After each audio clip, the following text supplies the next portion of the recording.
అమ్మ కావడం ఒక తియ్యటి కల. ఆ తియ్యటి కలకు నేడు తీపి చెప్పు ఒక పెద్ద అడ్డంకిగా మారుతుంది. అందరిలో కాదు కానీ కొంతమందిలో గర్భం ధరించాక రకరకాల కారణాల మూలంగా షుగర్ జబ్బు మొదలవుతుంది. దీంతో ఇటు కాబోయే అమ్మకు అబార్షన్ ముప్పు మొదలుకుని కాన్పు వరకు అనేక కష్టనష్టాలు, అనార్థాల్ని ఎదుర్కోవాల్సి వస్తుంది. ఇన్సులిన్ నిరోధకత మూలంగా అటు పుట్టబోయే బిడ్డ ఎదుగుదల కూడా తీవ్రంగా ప్రభావితం అవుతుంది. ఈ నేపథ్యంలో గర్భిణీ దశలో తల్లి బిడ్డల ఆరోగ్యానికి శాపంలా పరిణమిస్తున్న షుగర్ జబ్బుకు కారణాలు, దాన్ని కట్టడి చేసే మార్గాల గురించి ఇప్పుడు తెలుసుకుందాం.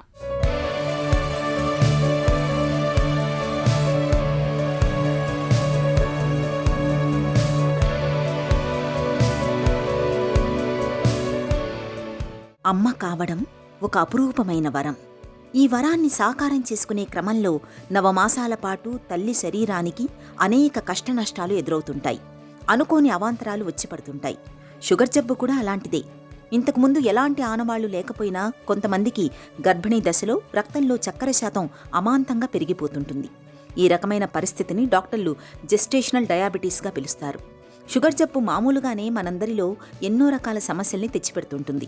ఇక గర్భంతో ఉన్నప్పుడు గతి తప్పిన గ్లూకోజ్ మూలంగా ఇటు కాబోయే అమ్మకు, అటు పుట్టబోయే బిడ్డకు సమస్యల తాకిడి మరింతగా పెరుగుతుంటుంది. మాతృత్వపు మధురిమల్ని ఆవిరి చేసే జెస్టేషనల్ డయాబెటీస్ అసలు ఎందుకొస్తుందో, కారణాలేమిటో వివరిస్తున్నారు డాక్టర్. ఇంతకుముందు షుగర్ లేని వాళ్ళకు కూడా గర్భిణీ స్థితిలో షుగర్ కనిపిస్తుందండి. 9 నుంచి 16% గర్భిణీ స్త్రీలకు ఈ జెస్టేషనల్ డయాబెటీస్ మెలిటస్ అంటారు. ఓన్లీ గర్భిణీ స్థితిలో కనిపించే షుగర్ వ్యాధిని.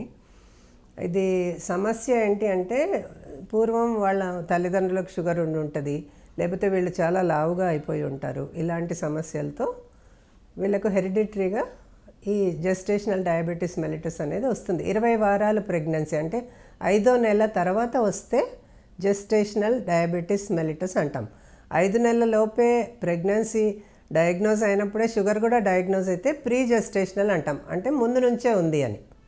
5 నెలల తర్వాత వస్తే గర్భిణీ దశలో వచ్చినట్టు మేము అనుకుంటామండి. దానికి వేరే వేరే ట్రీట్మెంట్లు ఉంటాయి. ఒకసారి షుగర్ ఉంది మదర్లో అని తెలిస్తే, ప్రెగ్నెంట్ మదర్లో చాలా సర్వేలెన్స్ ఇంక్రీజ్ అవుతుంది, స్కాన్లు ఇంక్రీజ్ అవుతాయి, జాగ్రత్తగా చూసుకోవడం. గ్లూకోమీటర్ కొనుక్కోమంటాం, గ్లూకోమీటర్లో షుగర్ టెస్ట్ చేసుకోమంటాం. తల్లి బ్లడ్లో షుగరు ఫాస్టింగ్లో ఏం తినకముందు 95 ఉండాలి, తిన్న తర్వాత 130, 140కి మించకూడదు. ఇది ఎప్పుడు చూసుకుంటూ ఉండమంటాం.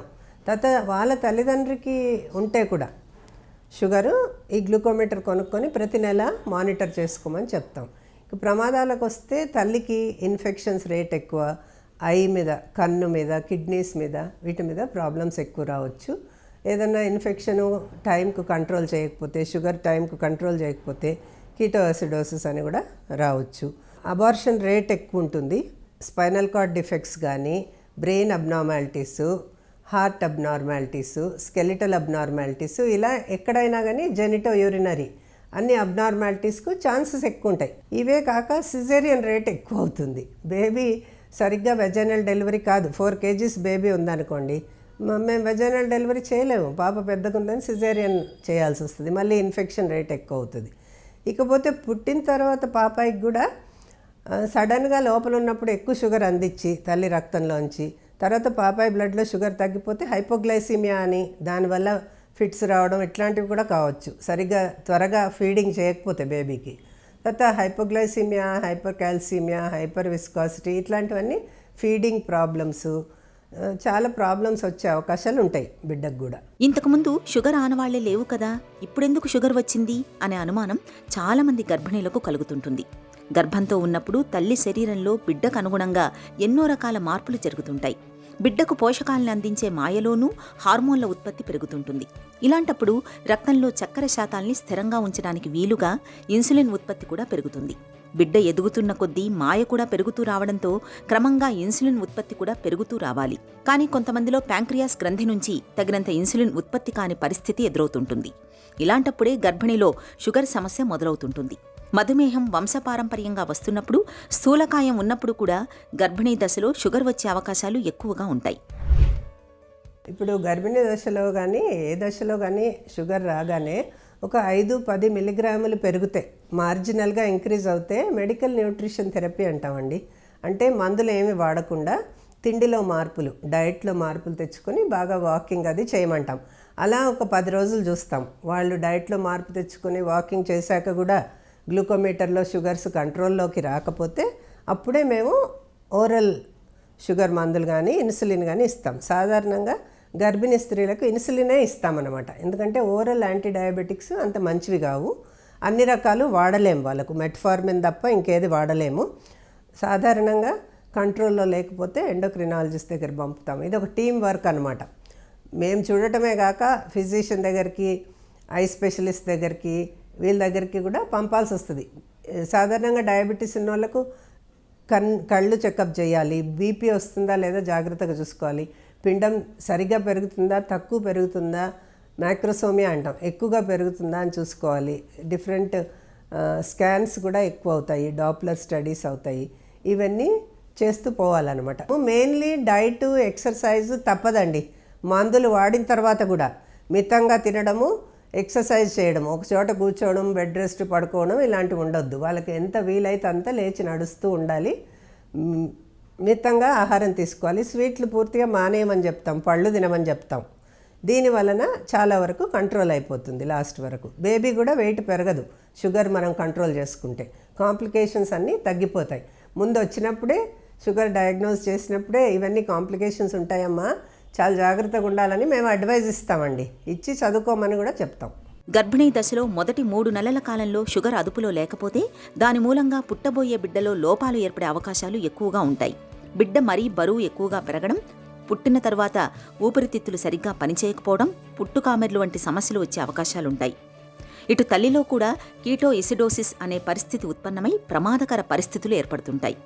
తల్లి, బిడ్డలో ఈ సమస్యలను నివారించుకునేందుకు ఆహార వ్యాయామాలతో పాటు ఇన్సులిన్ వాడకం ద్వారా మధుమేహాన్ని చక్కగా నియంత్రించుకోవడం ఒక్కటే మార్గం. నిత్యం వ్యాయామం చేస్తూ ఆహార నియమాలు పాటిస్తున్నా కూడా షుగర్ అదుపులోకి రానప్పుడు తప్పనిసరిగా ఇన్సులిన్ను ఇంజెక్షన్ రూపంలో కాన్పు అయ్యేదాకా తీసుకోవాల్సి ఉంటుంది. కాన్పు తర్వాత చాలా వరకు తగ్గిపోయి మళ్ళీ 40-50 ఏళ్లలో వస్తుందండి చాలా వరకు. కానీ ఒక 10% విమెన్కి ఎవరైతే డెలివరీ అయ్యాక కూడా బరువు తగ్గరు, స్ట్రాంగ్ ఫ్యామిలీ హిస్టరీ ఉంటుంది, తల్లికి, తండ్రికి, నానమ్మకి, అమ్మమ్మకి అందరికీ షుగర్లు ఉంటాయి, వీళ్ళు ముందు వెయిట్ ఎక్కువ ఉంటారు, ఇలా ఉన్న వాళ్ళకి కొందరికి అలాగే కొనసాగిపోతుంది. ఫస్ట్ ప్రెగ్నెన్సీ తర్వాత షుగర్ ఉండిపోతుంది. అప్పుడు మేము ఇన్సులిన్ నుంచి మందులకు మారుస్తాం, ఓరల్ యాంటీ డయాబెటిక్ డ్రగ్స్కి మారుస్తాం అన్నమాట. లేట్గా రావాలి షుగర్ అంటే మీ లైఫ్ స్టైల్ మాడిఫై చేసుకోండి, మితంగా తినండి, బాగా ఎక్సర్సైజ్ చేయండి, బరువు పెరగకండి. వీళ్ళు పాలిస్తున్నామని బరువు పెరుగుతారు మితాహారం తినకుండా. దానివల్ల కూడా డయాబెటీస్ చాలా రోజులు కొనసాగే అవకాశం ఉంటుంది. గర్భిణీ దశలో షుగర్ రాకుండా అంటే ముఖ్యంగా ఫ్యామిలీలో డయాబెటీస్ ఉందంటే ఇంకా ఎక్కువ అలర్ట్ అయిపోవాలి. అంటే బాడీ వెయిట్ మెయింటైన్ చేసుకోవాలి, అనవసరంగా జంక్ ఫుడ్స్ తినొద్దు, వైట్ థింగ్స్, ఎక్కువ డైరీ ప్రోడక్ట్స్, ఎక్కువ మైదా పిండి, ఎక్కువ వైట్ రైస్ ఇవన్నీ తినకుండా ఉండమంటాము. ఎక్కువ ఫైబర్ రిచ్ ఫుడ్స్ తీసుకోమంటాము. గర్భిణీ దశలో మధుమేహం ఉన్నప్పుడు వేళకు ఆహారం తీసుకోకపోయినా, ఎక్కువ శారీరక శ్రమ చేసినా రక్తంలో చక్కెర స్థాయిలు పడిపోతాయి. దీంతో శరీరం చల్లబడుతుంది, చెమటలు పట్టేస్తాయి, చేతులు వణుకు, గుండెదడ, నీరసం మొదలైన లక్షణాలు కనిపిస్తాయి. ఇలాంటప్పుడు వెంటనే చక్కెర నీళ్లు తాగి డాక్టర్ వద్దకు వెళ్ళాలి. ఎప్పటికప్పుడు బిడ్డ కదలికల్ని గమనిస్తూ ఉండాలి. తరచూ స్కానింగ్ పరీక్షల్ని చేయించుకుంటూ ఉండాలి. బిడ్డ బరువు ఎక్కువగా ఉన్నప్పుడు, షుగర్ అదుపులో లేనప్పుడు, ఇతరత్ర సమస్యలేవైనా ఉన్నప్పుడు తప్పనిసరిగా సిజేరియన్కు వెళ్లాల్సి ఉంటుంది. కాన్పు తర్వాత చాలా మందిలో మధుమేహం దానంతట అదే తగ్గిపోతూ ఉంటుంది. చాలా కొద్ది మందిలో మాత్రమే కాన్పు తర్వాత కూడా షుగర్ జబ్బు కొనసాగే అవకాశం ఉంటుంది.